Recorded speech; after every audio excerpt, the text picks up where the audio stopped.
جو بندہ بیمار ہو اس کے لیے اللہ اکبر کی تسمیہ پڑھو اور تصور کرو کہ وہ اپنے ہاتھ سے گوشت تقسیم کر رہا ہو جائے.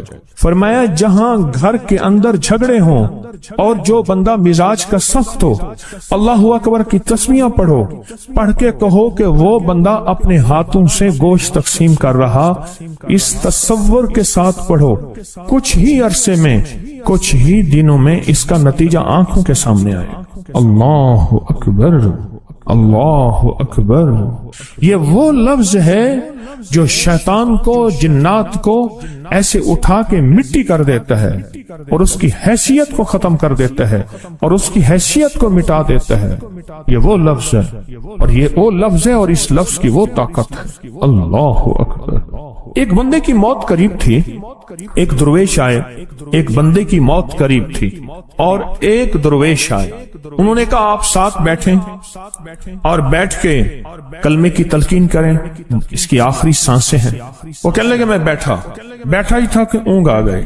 دیکھا کہ دیوار پھٹے، فرشتے آئے، ان کے منہ سے، جسم سے آگ نکل رہے اور آگ کے غرض اور خطرناک چیزیں ہیں. میں سمجھ گیا جہنمی فرشتے ہیں، جہنمی فرشتے ہیں اور جہنمی فرشتے ہیں اور جہنمی فرشتے اس کی روح لینے آئے ہیں اور یہ جہنمی ہے. یہ سوچ ہی رہا تھا کہ ایک دیوار اور پھٹے اور اس میں سے فرشتے آئے، خوبصورت لباس، خوشبوئیں، طہارت، گلدستے، نعمتیں، مہک. میں سمجھ گیا جنتی فرشتے ہیں. انہوں نے جہنمی فرشتوں کو اشارہ کیا، ایک طرف ہو گئے.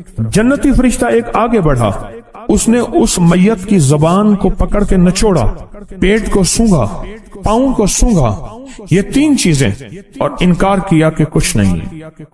اب یہ مایوس ہو کے جانے لگے تو جہنمی فرشتے آگے بڑھے کہ اب ہمارا حق ہے، یعنی یہ اب جہنمی حق ہے، جنتی حق نہیں ہے.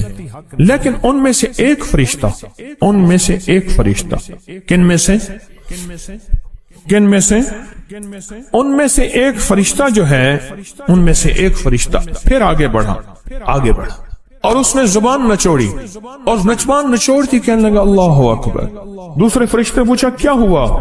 کہا فلاں ملک میں فلاں جگہ پہ اس نے اللہ کی ایک قدرت کے مظاہر اور مناظر دیکھے تھے اور اس کے منہ سے بے ساختہ نکل گیا تھا اللہ اکبر، اور وہ کوئی قبولیت کی گھڑی تھی.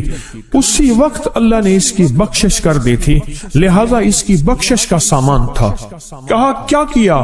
کہا زبان اس لیے نچوڑی کہ کیا اس کی زبان میں کوئی اللہ کا ذکر کے اثرات ہیں؟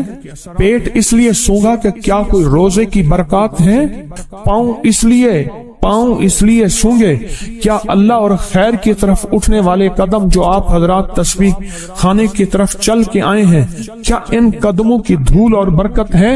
تو کہا کہ پہلے فرشتے نے کہا اس میں سے وہ تینوں علامات نہیں تھیں جو خیر کی علامت ہونی چاہیے، وہ تینوں علامات نہیں تھی، اس میں وہ تینوں علامات نہیں. لیکن دوسرے فرشتے نے کہا جب میں نے اس کی زبان کو نیچے سے کر کے نچوڑا تو اس کی زبان سے اللہ اکبر کی طاقت نکلی جس کی وجہ سے اس کی بخشش پہلے ہو چکی تھی. ایک اللہ اکبر، ایک اللہ اکبر. ہم خاموشی سے، چپکے سے اپنی کتنی بلائیں ٹلوا رہے ہیں. آپ سوچیں اللہ اکبر کہا، نماز کے دوران کہا، میں نماز کے دوران کی بات کر رہا ہوں. آپ سیڑھیاں چڑھتے ہوئے کئی دفعہ اللہ اکبر پڑھتے ہیں، وہ علیحدہ ہے. آپ صرف نماز کے دوران کی بات کریں. آپ نماز کے دوران جو اللہ اکبر کہہ رہے ہیں، یہ اللہ اکبر چپکے سے آپ کی کتنی بلائیں ٹلوا رہا، کتنی آفتیں ٹلوا رہا، کتنی مصیبتیں ٹلوا رہا، کتنی ناکامیاں ختم کرا رہا، اور کتنی بلائیں آفتیں خدا نہ خواستہ آ چکی تھیں. یہاں تک فرمایا کہ کھجور کے درختوں سے بھی نیچے اتر آتی ہیں. آفات اور بلیات کھجور کے درختوں سے بھی نیچے اتر آتی ہیں. اور کوئی عمل، کوئی نیکی، کوئی دعا، کوئی صدقہ، کوئی اس کی دعا پیچھا کرتی ہے، کوئی نظر اس کا پیچھا کرتی ہے، خیر کی نظر، بری نظر لگتی ہے تو اچھی نظر بھی لگتی ہے، اور یہ بندہ بخشا جاتا ہے، اور اس بندے کی بخشش ہو جاتی ہے، اور اس بندے سے وہ بلا آفت ٹل جاتی ہے، اور اس بندے سے وہ مصیبت تکلیف دور ہو جاتی ہے۔ آپ تو چپکے چپکے سے اپنی مصیبتیں ٹلوا رہے ہیں، آپ کا یہاں قیام، آپ کے اٹھنے والے تسبیح خانے کی طرف قدم، آپ کے گھر کی کتنی مصیبتیں ٹل چکی ہیں، آفتیں ٹل چکی ہیں، اور کتنی رحمتیں آ چکی ہیں، اور نیکیاں تو ہیں، آپ صرف اللہ اکبر کو دیکھ لیں۔ مثلا آپ کہیں دوسرے شہر، دوسرے ملکوں سے یہاں لوگ حضرات تشریف لائے ہیں، خواتین بھی مرد بھی، آپ یہاں تشریف آئے، اور آپ آئے اور آپ کو پیچھے سے پریشانی ہوئی، آپ نے کہا ٹھہر جاؤ، میری جیب میں پیسے ہیں، میں 2-4 اونٹ ذبح کر دیتا ہوں، اس کو صدقہ کر دیتا ہوں، خیرات کر دیتا ہوں، پریشانی ٹل جائے گی۔ آپ نے 8-10 اونٹ صدقہ کر دیے، ذبح کر دیے، پوچھا، اس نے کہا اللہ کا فضل ہے، پریشانی ٹل گئی ہے۔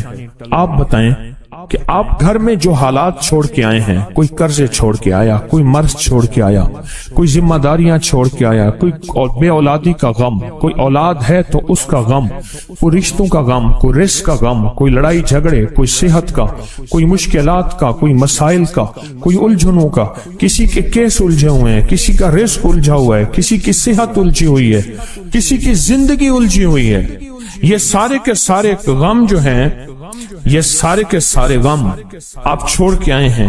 اچھا، ادھر چھوڑ کے آپ نے کیا کیا؟ چھوڑ کے یہاں آ کے آپ نے اونٹوں کے صدقے شروع کر دیے، اور سوچیں کہ آپ اس عمل کے ذریعے سے اللہ کے خزانوں سے کتنی بلائیں ٹلوا رہے ہیں، کتنی آفات، کتنی مصیبتیں، کتنی تکلیفیں، کتنی ناکامیاں،